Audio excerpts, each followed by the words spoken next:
Assalamualaikum warahmatullahi wabarakatuh. Welcome to my presentation. Nah, di sini aku akan mengulas tentang makalah yang berjudul Golden Pass Double Circuit 230 kV oleh Ernest C. Williamson, J.R. Ronald, dan L. Rowland. Sebelum masuk presentasi, perkenalkan nama aku. Oke, sekarang kita mulai dari abstrak. Jadi, makalah ini menjelaskan tentang tantangan membangun jalur sirkuit ganda sepanjang 12 mil 230 kV. Proyek ini terdiri dari 228 struktur tiang pada caisson baja berlapis dasar yang akan dibangun di rawa asin marga satwa di negara bagian, di negara Texas. Entergy Gulf Texas itu membangun proyek ini pada musim gugur tahun 2004 untuk menyediakan layanan ke fasilitas gas alam cair atau LNG yang akan dioperasikan oleh Golden Pass LNG. Nah, seputar LNG kita akan membahas tentang LNG yang dimana about Golden Pass, the existing Golden Pass LNG terminal is a liquefied natural gas terminal and regasification facility in Sabine Pass, Texas. It is among the largest LNG facilities in the world and accommodate up to 15.6 million metric tons of LNG per year, the equivalent of approximately 2 billion cubic feet of natural gas per day. Jadi, Golden Pass LNG ini adalah terminal gas alam cair dan fasilitas regasifikasi di Sabine Pass, Texas. Nah, pabrik ini merupakan LNG terbesar di dunia yang dapat menampung hingga 15,6 juta metrik ton LNG per tahun, setara dengan sekitar 2 miliar kaki kubik gas alam per hari. Nah, jadi itu sedikit tentang Golden Pass LNG yang berada di Texas. Mengenai tentang tantangan pembangunan jalur sirkuit ganda ini, itu diperlukan beberapa hal yang harus diperhatikan. Nah, sebagian besar pemilihan rute, lingkungan, pengujian tanah, dan persiapan dokumen dilakukan pada tahun 2005 sampai 2026. Awalnya terdapat penolakan yang cukup besar oleh masyarakat sekitar dan juga dari beberapa pihak.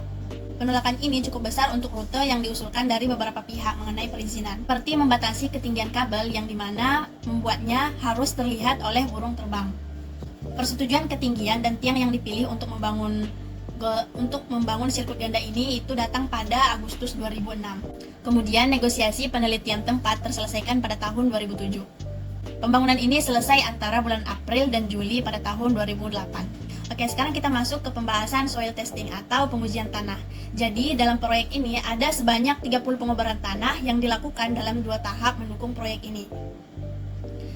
Meskipun terdapat banyak variasi alam, dalam sertifikasi dan sifat-sifat tanah, pengobaran tanah umumnya sesuai dengan salah satu dari 4 profil tanah yang ada pada gambar 2. Gambar A menunjukkan tanah liat, gambar B menunjukkan tanah organik lembut, kemudian gambar yang C itu tanah lembut organik, kemudian yang D menunjukkan gambar D menunjukkan tanah liat kaku. Masuk ke bagian keterbatasan konstruksi karena berhubung proyek ini dibangun di dekat rawa sehingga akses rute terbatas dan memerlukan penggunaan rancangan secara ekstensif seperti pembangunan jalan sementara dan sebagainya. Kesulitan untuk memindahkan beton dan material lain sehingga diputuskan untuk menggunakan bantuan dari helikopter. Erickson Air Crane atau EAC dikonsultasikan dan berdasarkan perkiraan pesawat S-64E yang dapat menerima beban maksimal sebesar 20.000 lbs. Sedangkan beban yang diperkirakan akan diangkut adalah 16.000 lbs. Sedikit membahas tentang LBS. LBS itu merupakan singkatan dari Libra atau Libras. Umumnya yang kita kenal sebagai Libra yang ada di horoskop, yang dilambangkan sebagai timbangan. Ya, Libra adalah bahasa Latin Romawi yang berarti timbang, yang dimana pada waktu itu istilah Libra juga dijadikan sebagai satuan berat. 1 Libra ditandai dengan besi pemberat timbangan. Kemudian orang Jerman kuno menyebutnya Libra atau pondo, yang artinya 1 Libra. Makin lama pondo berubah menjadi pon yang kita kenal seperti sekarang digunakan Amerika Serikat. Pada gambar 4 itu menjelaskan tentang desain pondasi.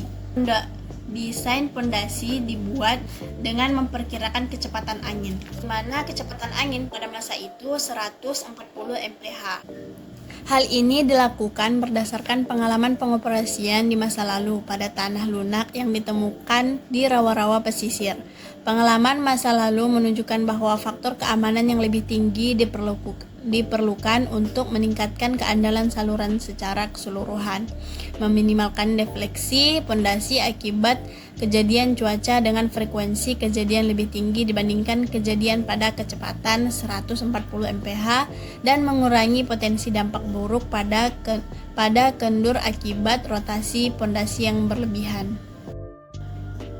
Kecepatan angin desain ini ditentukan oleh persyaratan beban dalam Kode Keselamatan Listrik Nasional. Struktur 2 dan 3 tiang digunakan jika memungkinkan untuk membagi beban pondasi dan memungkinkan fondasi dibuat sekecil mungkin. Jika memungkinkan, pondasi dirancang untuk mempertahankan defleksi garis tanah maksimum sebesar 3 derajat, rotasi pondasi maksimum sebesar 1,5 derajat, defleksi garis tanah yang tidak dapat dipulihkan sebesar 1 derajat, dan rotasi pondasi yang tidak dapat dipulihkan sebesar 1,0 derajat.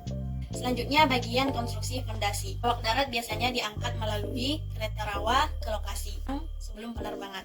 Daerah rawa pengangkatan awal tiap lokasi terdiri dari anyaman kayu digunakan untuk menopang unit hidrolik dan palu. Dengan unit hidrolik yang terpasang, caisson diterbangkan ke lokasi dan diamankan menggunakan bagian atas hidrolik. Palu penggerak kemudian diangkat dan digerakkan pada tempatnya, dan caisson yang menopang struktur fondasi.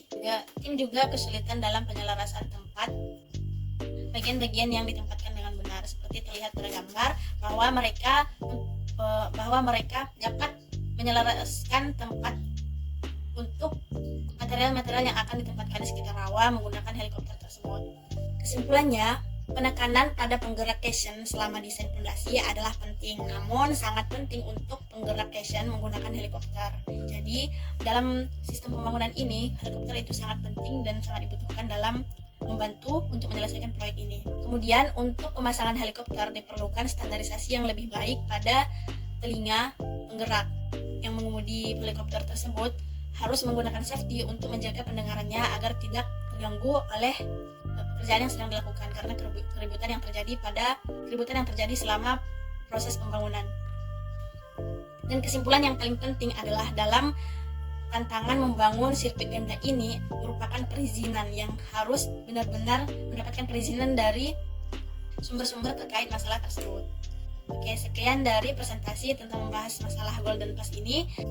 Dan tak lupa pula, dalam makalah ini, yang membangun proyek sirkuit ganda ini mengucapkan terima kasih kepada pihak-pihak terkait seperti yang ditunjukkan pada layar.